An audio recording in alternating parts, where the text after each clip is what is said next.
Bro, Kerala से जो blast की खबर आ रही है उसके बारे में बता ना। केरल के काला मसेरी में यह विस्फोट सामरा इंटरनेशनल कन्वेंशन सेंटर में हुआ, जहां रविवार सुबह यहोवा के साक्षियों का सम्मेलन आयोजित किया गया था। बताया जा रहा है कि धमाके के वक्त हॉल में 2000 से ज्यादा लोग मौजूद थे। 2000 लोग? काफी सारे लोग घायल हुए होंगे। खबर लिखे जाने तक रविवार सुबह हुए धमाकों में अब तक 52 लोगों को अलग अलग अस्पतालों में भर्ती कराया गया, जिनमें से 18 लोग आईसीयू में थे। इसमें से 6 की हालत गंभीर बनी हुई थी। धमाकों में अब तक 3 लोगों की मौत हो चुकी और 2 महिलाओं की मौत की खबर पहले ही सामने आई थी। आज यानी सोमवार को एक घायल ने भी दम तोड़ लिया। घायल 12 साल की बच्ची थी, जिसकी हालत बहुत ज्यादा गंभीर पाई गई। बच्ची 90% जल चुकी थी और फिर उसकी मृत्यु हो गई। वहीं काला मसेरी मेडिकल कॉलेज में 10 लोगों का इलाज चल रहा है।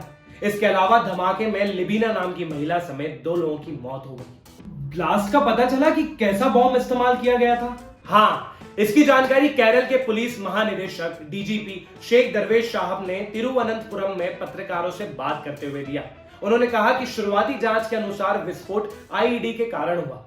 शुरुआती जांच में पता चला है कि धमाके के लिए इंसेंडायरी डिवाइस का इस्तेमाल किया गया था। यह डिवाइस आईडी की तरह ही होता है, जिससे एक छोटा धमाका होता है और आग लग जाती है। इसमें छर्रे का प्रयोग नहीं किया गया। जांच टीम को इस दौरान कोई छर्रे नहीं मिले हैं। अधिकारियों ने कहा कि सीनियर इस्तेमाल किया गया है। विस्फोटक उपकरण एक टाइमर बेस्ड डिवाइस था। अभी तक पता चला कि क्या इन ब्लास्ट के पीछे कौन है? एक व्यक्ति जो खुद को ईसाइयों के यहोवा के साक्षी समूह का सदस्य बताया, उस व्यक्ति ने केरल के त्रिशूर जिले में पुलिस के सामने सरेंडर किया है। उसने रविवार सुबह काला मसेरी में ईसाई धार्मिक सभा में हुए कई विस्फोटों की जिम्मेदारी ली। पुलिस की ओर से बताया गया है कि उस व्यक्ति का नाम डोमिनिक मार्टिन है। संदिग्ध डोमिनिक मार्टिन ने दावा किया है कि वो उसी ईसाई संप्रदाय से है जिसने प्रार्थना सभा का आयोजन किया था। उसने अपने दावे के समर्थन में सबूत भी दिए और हम फिलहाल इसकी जांच कर रहे हैं। हम उसके दावों और कृत्य को अंजाम देने के लिए बताए गए कारणों की भी जांच कर रहे हैं।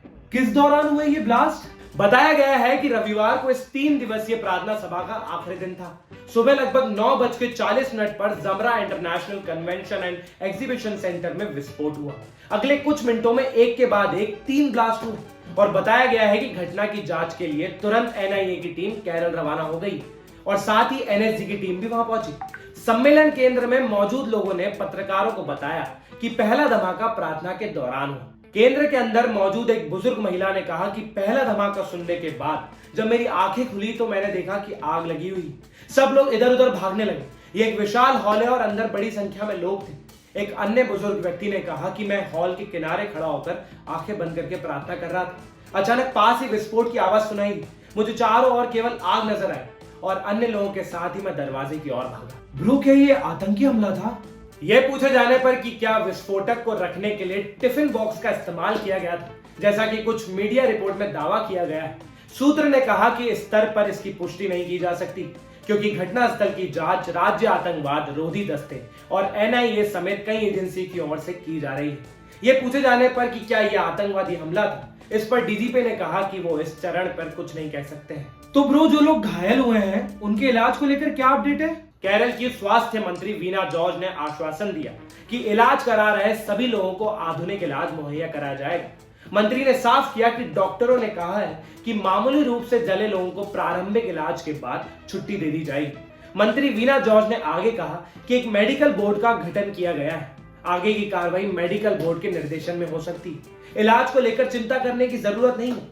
मुख्य बात घायलों को जीवन में वापस लाना है। स्वास्थ्य विभाग की हेल्पलाइन व्यवस्था भी स्थापित की गई है और मंत्री वीना जॉर्ज ने कहा कि जिन बच्चों ने खतरा देखा है उन्हें परामर्श और मनोवैज्ञानिक सहायता दी जाएगी। और कोई बात इस हमले से जुड़ी? काला मसेरी सीरियल ब्लास्ट पर केरल के मुख्यमंत्री पिनाराई विजयन ने सोमवार सुबह 10 बजे सर्वदलीय बैठक बुलाई थी।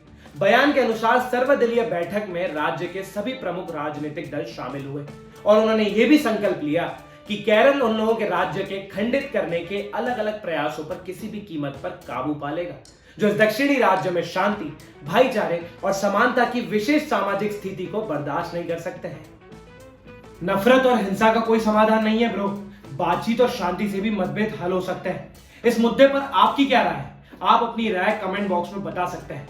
और अगर आप लोग हिंसा के खिलाफ हैं तो इस वीडियो को लाइक करें, शेयर करें और इंडिया लीडर चैनल को सब्सक्राइब जरूर करें। नमस्ते।